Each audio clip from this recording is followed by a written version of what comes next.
Bien, este es el primer vídeo del tema 6, que trata de sustancias utilizadas en resonancia magnética.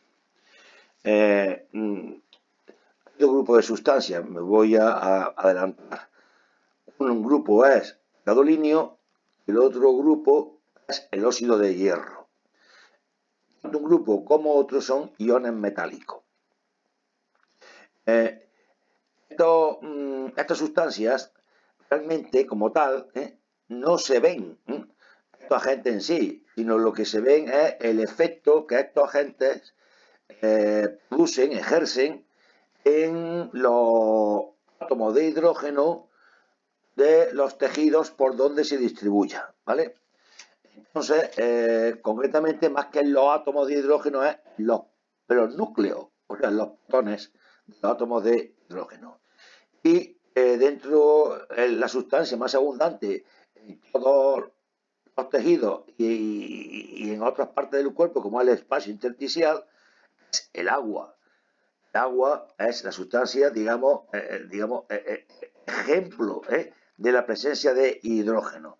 Por consiguiente, estas sustancias van a influir aumentando o disminuyendo la señal recogida en aquellas zonas del cuerpo donde haya agua. Le van a reforzar el gadolinio o van a atenuar la señal recogida en el caso del óxido de hierro. Estos iones son tóxicos para las células, por lo cual tienen que ir ligados a unas sustancias llamadas quelatos. Quelato significa que se une y no se separa. Quelatos o ligandos lo recubre al gadolinio o al óxido de hierro químicamente. Y a estas sustancias que van a las que se une el gadolinio o el óxido de hierro se llaman quelatos o ligandos. Naturalmente, quiero decir que todas estas sustancias se van a administrar por vía intravenosa. Aquí hablo del gadolinio, pero esta sustancia se va a administrar por vía intravenosa. Solamente hay una, que además no tiene que saberse el nombre, que se inyecta dentro de una articulación. El resto, a excepción, no tiene que saberse el nombre, repito. El resto se administra por vía intravenosa. Y quiero decir antes una cosa. Dependiendo del ligando, es decir, dependiendo de la sustancia a la que se ligue el gadolinio, van a aparecer aquí un montón de productos diferentes que no tienen que saberse ninguno del gadolinio. La única diferencia entre uno y otro, esencialmente, es que es el ligando al que va unido el gadolinio. Antes de empezar a hablar del gadolinio y del óxido de hierro, me gustaría hablar algo de las imágenes recogidas en T1 y en T2. Para ello voy a intentar dar unas pinceladas de lo que sucede cuando se somete al cuerpo a un campo magnético y a continuación se le proyectan sobre este cuerpo pulsos de radiofrecuencia. Vamos por aquí.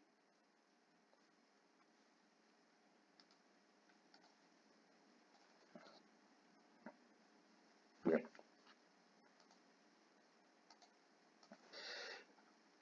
Estos serían átomos de hidrógeno, protones, que son una carga eléctrica positiva, que están moviéndose porque están girando continuamente.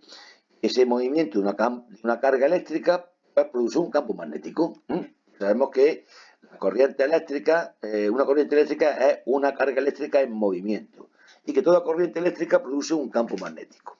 Bueno, aquí los protones de hidrógeno están girando al azar, cada uno en una dirección. Cuando se somete el cuerpo a un campo magnético externo, norte-sur, entonces los ejes de giro de estos protones se van a alinear respecto del campo magnético. La mayoría, bueno, un poquito más de la mitad, se va a orientar el eje de su giro en paralelo a la línea de fuerza del campo magnético. Son estos que vemos hacia arriba. Pero hay otra parte que lo va a orientar eje de giro y, por tanto, la dirección del campo magnético en dirección contraria a la línea de fuerza del campo magnético exterior.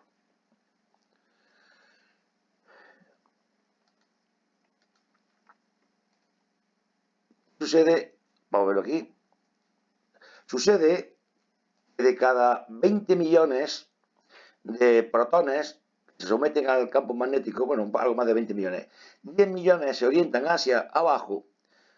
Son protones que tienen más energía porque, como aquí ponen el dibujo para intentar describirlo, andar hacia con las manos lleva un mayor gasto de energía que andar con los pies. De cada 10 millones, 10 millones orientados hacia abajo, hay 10 millones, 7 orientados hacia arriba. Aquí pone a gente 007 para acordarnos. Eso significa que va a haber un resultado neto de protones orientados hacia en la misma dirección en paralelo al campo magnético.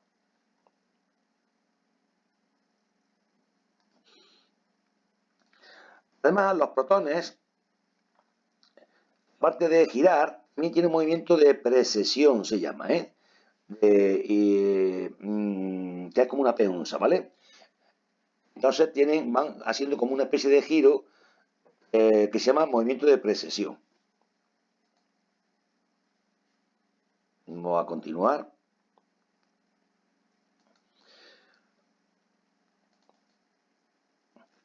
Podemos intentar explicar esta cuestión siempre atendiendo a la dirección del campo magnético de los protones en relación a un eje de coordenadas. El eje Z sería el eje de la línea de fuerza del campo magnético exterior. El plano I sería transversal. Y el X lo vamos a dejar porque ahora no nos interesa. Bueno. ¿Qué sucede? Vamos a ver qué sucede aquí.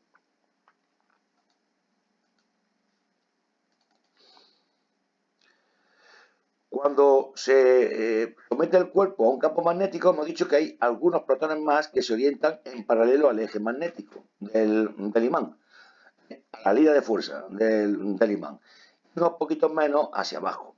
Significa que aquí contamos 1, 2, 3, 4, 5, y aquí contamos 1, 2, 3, 4, 5, 6, 7, 8, 9. Bueno, pues la fuerza magnética de estos 5 anulan la fuerza magnética de 5 que están orientados hacia arriba. Por lo cual nos quedan 4 menos 9, son 5, menos 9, nos quedan 4. Digamos que la diferencia neta de protones cuyo eje campo magnético está orientado en paralelo al campo magnético exterior, pues domina algo más los que están orientados en paralelo. ¿Y eso qué conlleva? Conlleva que como hay más orientado en paralelo al campo magnético que antiparalelo, toda esta fuerza de campo magnético de los protones da lugar a una resultante, a una fuerza común, un vector común que sería esta fuerza magnética en paralelo al imán. Muy bien, seguimos.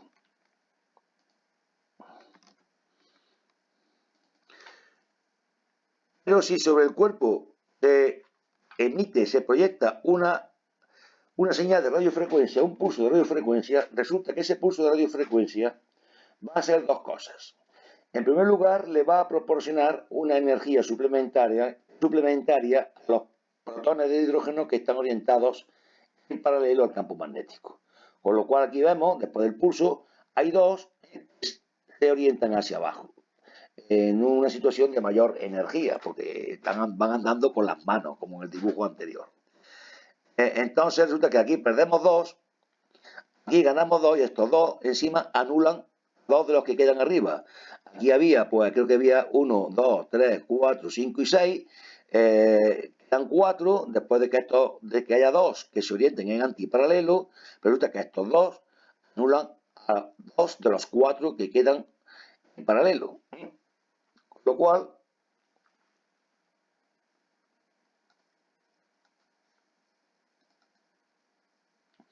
lo cual, bueno, antes, otra cosa que sucede con la señal de radiofrecuencia es que va a hacer que los protones que están en precesión, cada uno en una fase diferente, cada uno está en un momento diferente de precesión, se coloquen todos en el mismo momento de precesión. Todos van haciendo el movimiento de P11 a la vez, simultáneamente. Aquí lo ejemplifican con una, en fin, unos osos, ¿no? Con el látigo, que sería la onda radiofrecuencia, así que todos empiecen a moverse a la par. Vamos a terminar pronto. Consecuencias. Consecuencia es que como disminuye el número de protones que están orientados hacia arriba, el vector, el resultante de los campos magnéticos de los protones que están orientados hacia arriba, como se pierden dos y encima los dos anulan a otros dos, pues la fuerza magnética disminuye. Pero además, al precesionar todo simultáneamente, se va a crear una fuerza magnética en el sentido transversal, que va a ir girando continuamente, Por supuesto, van a girar continuamente. Así que disminuye la fuerza magnética longitudinal cuando se proyecta la radiofrecuencia, disminuye y aparece un vector nuevo que no existía antes, que es un vector transversal. Sería uno, digamos, esto sería T2. Vamos a terminar pronto. Cuando el pulso cesa, resulta que estos protones que estaban orientados hacia abajo, pues se vuelven a colocar hacia arriba. Y esto da lugar a que el vector resultante de todos los campos magnéticos de los protones orientados en paralelo a las líneas de fuerza del imán, pues crezca, porque estos dos se pierden y se suman los que están orientados. Se pierden en el sentido de que se pierden en la dirección en la que están, en antiparalelo, y pasan a estar en paralelo, con lo cual la fuerza magnética resultante aumenta. Sería el tiempo de relajación 1 o relajación longitudinal. Al mismo tiempo, todos estos protones que estaban girando a la vez, vamos a verlo aquí, lo vemos por aquí, lo vemos por aquí, todos estos que estaban sesionando a la vez, empiezan otra vez a recuperar su fase individual de precesión. Y eso da lugar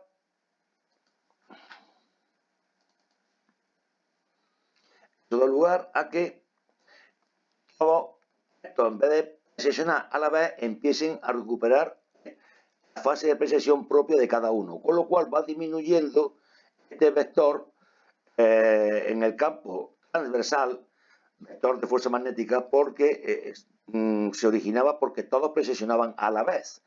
Como empiezan cada uno a recuperar su precesión, pues se va perdiendo hasta desaparecer.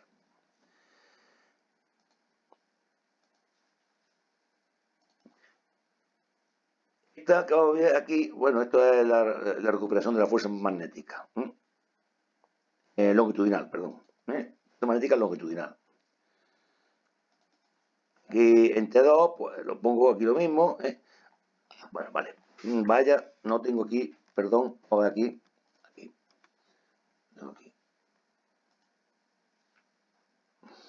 Bueno, me he saltado, me he pasado a la 13, ¿vale? S.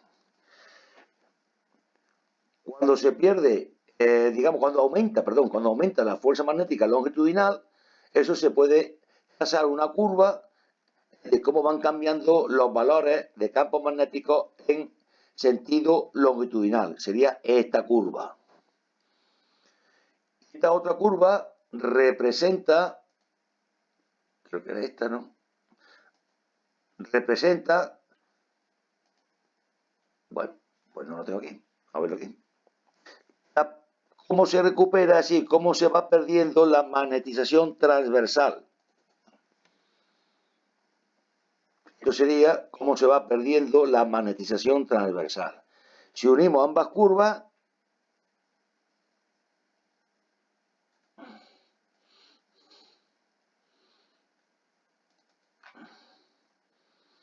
nos daría, esta sería la curva de la que la magnetización longitudinal aumenta, y esta sería la curva en la que se va perdiendo los valores de magnetización transversal. Esto sería el tiempo de relajación T1, aunque lo vamos por aquí mejor. El tiempo de relajación T1, en la que la fuerza longitudinal crece, y el tiempo de relajación T2, en la que la magnetización transversal desaparece. y paro aquí el vídeo.